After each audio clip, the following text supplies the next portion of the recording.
I didn't bother to learn how to play this one. Alright, we have to talk about 6ix9ine. Actually, no, we don't have to talk about him at all. In fact, some people will tell you that we shouldn't talk about him in the hopes that if we ignore him, he'll go away. Yeah. 6ix9ine and Nicki Minaj's Trollz blast in at #1 on the Billboard Hot 100 Songs chart. Yeah, it doesn't look like it'll be that easy. Bitch, are you dumb, dumb, dumb, dumb, dumb, dumb, dumb? 6ix9ine with a #1 song. That's insane to me. If you don't understand why that's strange, 6ix9ine is probably the most controversial artist alive. I mean, we call this point in time the Me Too era, and yet here we are, still out handing #1 hits to convicted sex offenders. The name of the song is Trollz, which, considering 6ix9ine's career, that's a pretty fitting title. And it's a duet with Nicki Minaj, who has spent most of her career trolling. And yeah, they both go all in on being trollishly provocative with this one. Especially in the video with Nicki's titties hanging out everywhere. I know you don't like me, you wanna fight me. Always. By the way, since I'm doing sponsored videos now, I shouldn't forget to mention that today's video is brought to you by Pop-Tarts. Pop-Tarts, the toaster pastry you love at home or on the go, comes in 2 new exciting flavors. Try new Fruit Loops Pop-Tarts as well as pretzel cinnamon sugar Pop-Tarts for... Okay, I have just been told that no sponsors want to be associated with this, and all my sponsorship deals are canceled, and I'm banned for life from eating Pop-Tarts. Okay, well in any case, a lot of people would like 6ix9ine to be disappeared from the face of the earth. And the name of the song is Trollz. The conventional wisdom is that you don't feed the trolls. In my experience, that does nothing. Unfortunately, I can't tell you what does work. I don't know how you solve a problem like 6ix9ine. Mostly, I just want to talk about it because this guy's been weighing on my mind. So this is less a review and me just trying to track how we got here. How does a guy like this get a #1 hit? Okay, here's where I'll start. You've probably noticed these last couple of years, America somehow became obsessed with evil clowns. Hell, we elected one of them president. Yes, Gordy.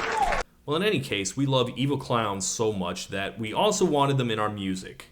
I mean, yeah, I guess we have the Insane Clown Posse, but they turned out to be, like, actually pretty cool and decent human beings that everyone likes now.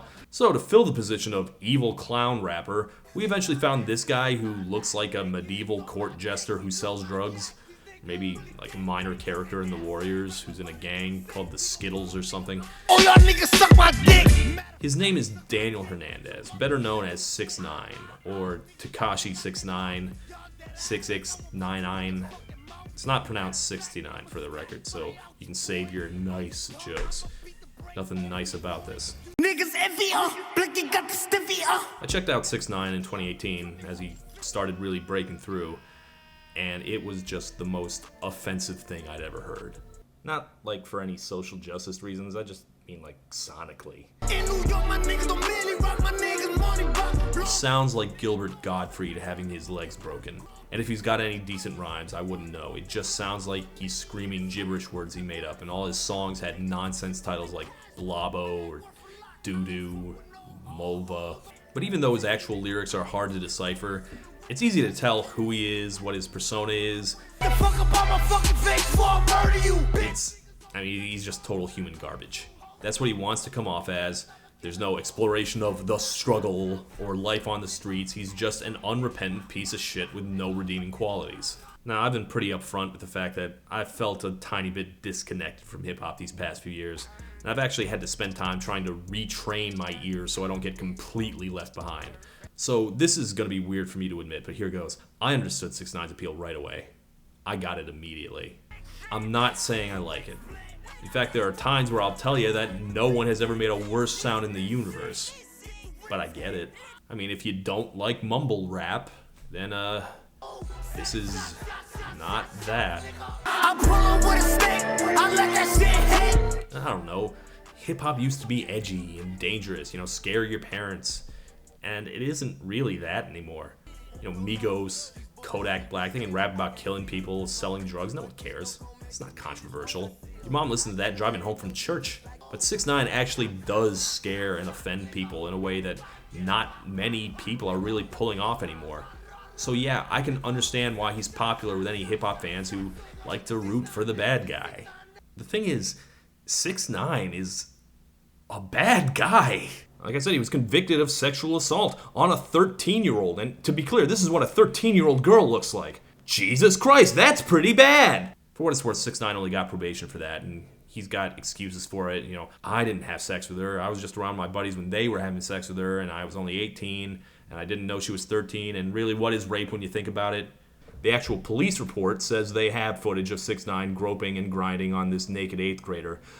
Look, you can get caught in the weeds about whether or not it's fair to call him a pedophile because of this, but I think we can all agree 6ix9ine learned his lesson and was never in trouble again. He punched me. Yeah, he punched me in my eye. That's a joke, obviously, since he's also been arrested for beating his girlfriend repeatedly, like really fucking badly, and according to her, she also forced her to have sex with him, and of course he was a member of a violent criminal gang. So, just generally not a person to be rewarded with fame and riches. If there's any person on earth who should be an easy cancel, it's this guy. But it turns out that canceling very famous people is actually very hard. I screamed for years that we should get rid of Chris Brown. How'd that work out for me? I especially didn't expect it to work on 6ix9ine. Like, calling him a horrible, abusive monster is not going to do anything when his response is going to be, yes, I'm a horrible, abusive monster. The only real abuser that's been booted out of music is R. Kelly, and he had to be an active, practicing pedophile for 20 years, and more importantly, stop having hits. For the most part, people who actually do lose their careers for being problematic are people like Robin Thicke or Iggy Azalea, whose crimes were much lesser, but who no one really liked that much to begin with. 6ix9ine is still very lucrative, so he's been pretty insulated from any actual consequences. Mostly. After violating his probation about 6 dozen times, the authorities finally hit his entire gang for various crimes and attempted murders. And apparently they got footage of 6ix9ine specifically committing crimes on camera. No, Your Honor, that's not me.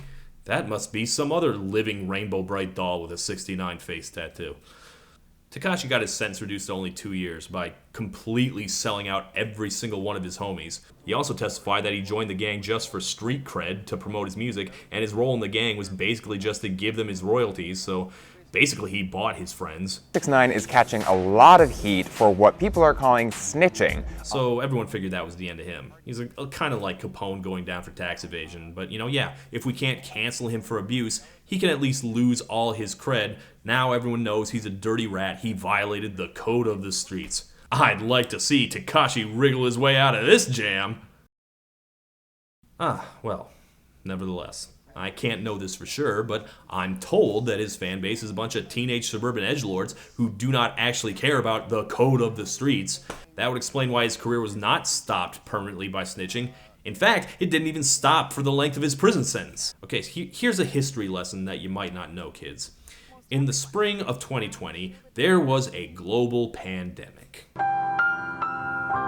And since our miserable, overcrowded prisons are a horrible vector of disease, some prisons started releasing medically vulnerable inmates, which is probably good policy.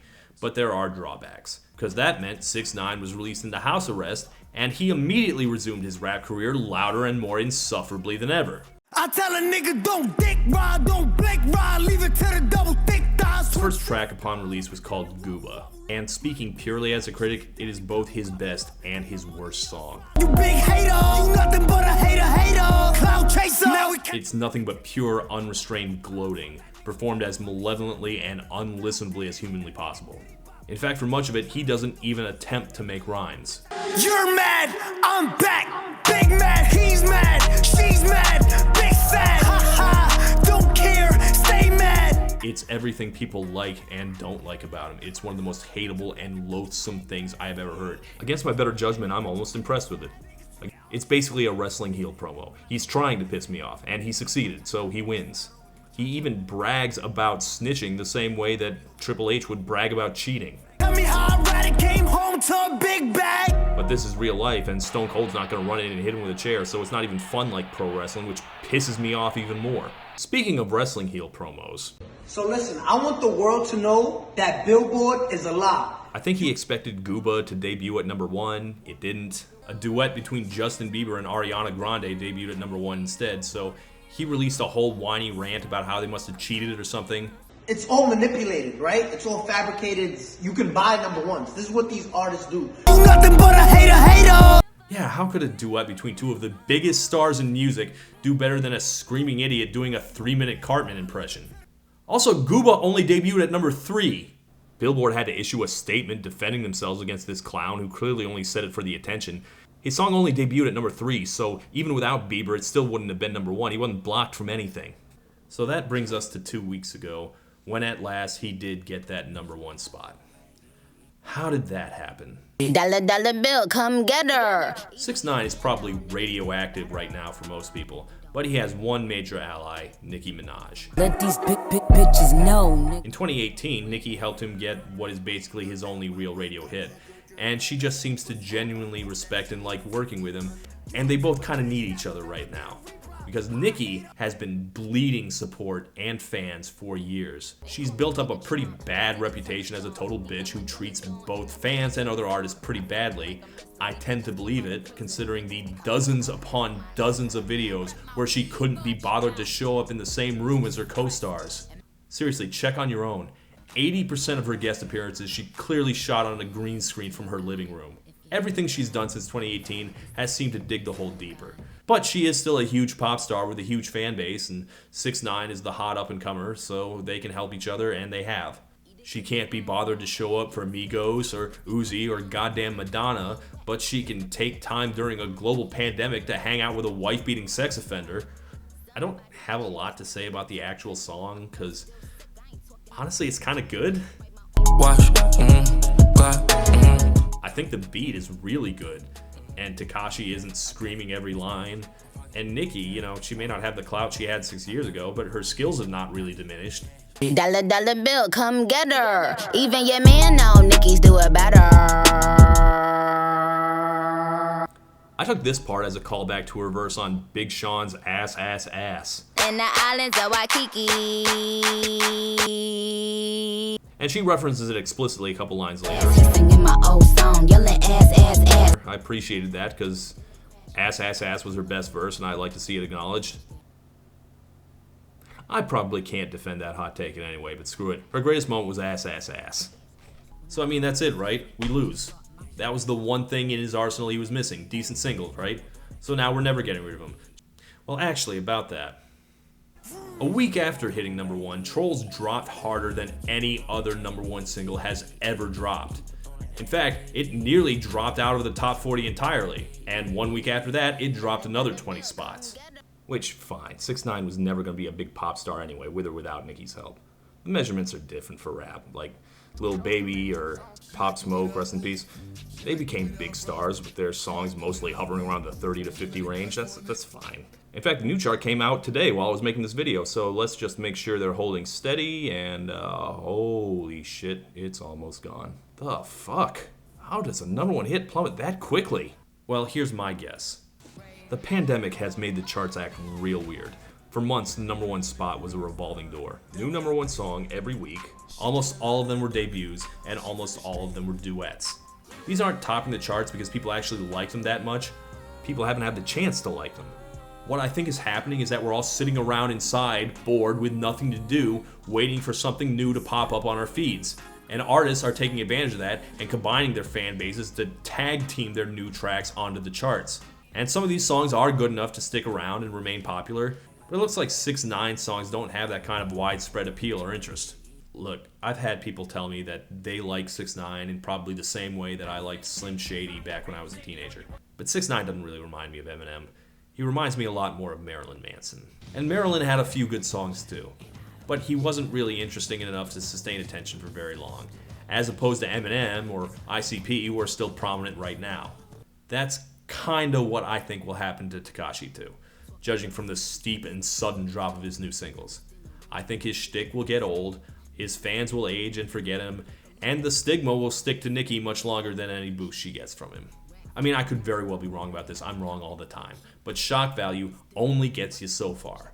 There are artists like Ozzy Osbourne or, Snoop Dogg who started out controversial and then stuck around through sheer talent and charisma. Out in the belly trucker, the rape trucker, your bestie is a dick sucker. Yeah, I don't think 6ix9ine has that kind of talent. I don't think that's in the cards for him. What is his future, I don't know. A lifetime of looking over his shoulder to make sure his ex-homies don't waste him, probably. I mean, what's he gonna do? Go into witness protection? Today everything is different. There's no action. I have to wait around like everyone else. Hey, that's him!